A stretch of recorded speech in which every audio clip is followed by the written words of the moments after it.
As I sit 40,000 feet up in the air here on Emirates business class, I'm reminded about some special, some weird advice I got early on in my career. Is that don't forget, not everyone's rooting for you, even if they look like they are. I didn't really understand what that meant at the time, and I thought, well, people who are rooting for me I won't realize, right? Like, it doesn't matter.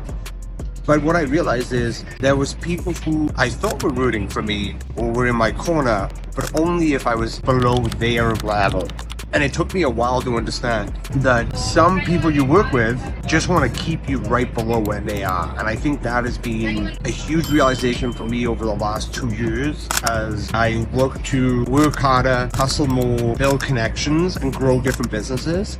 I realized that a lot of people around me that I have been successful with didn't want me to be doing better than them, and they were truly shocked of me bypassing them.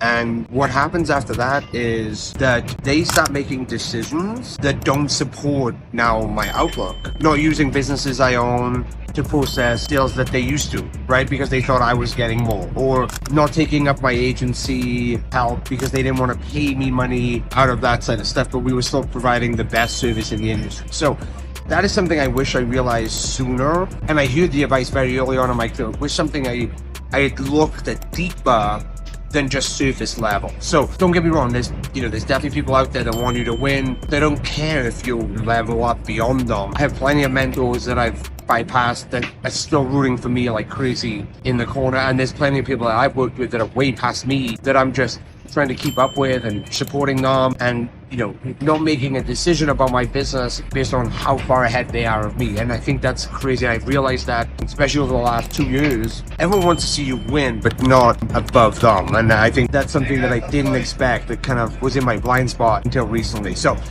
if you're out there, just sometimes sit back in the conversation and see like, okay, like I've done good business with this, we've made lots of money together. Do they truly support my other projects? Do they truly make decisions based on what's best, for their business, even if it benefits you maybe 1% more because your agency's providing the service that's getting a fee, That's a big deal for me. So that's just some advice I want to just kind of put out there. And if you have any questions on that or kind of how I came to that realization, just leave in the comments and I'll hit you back.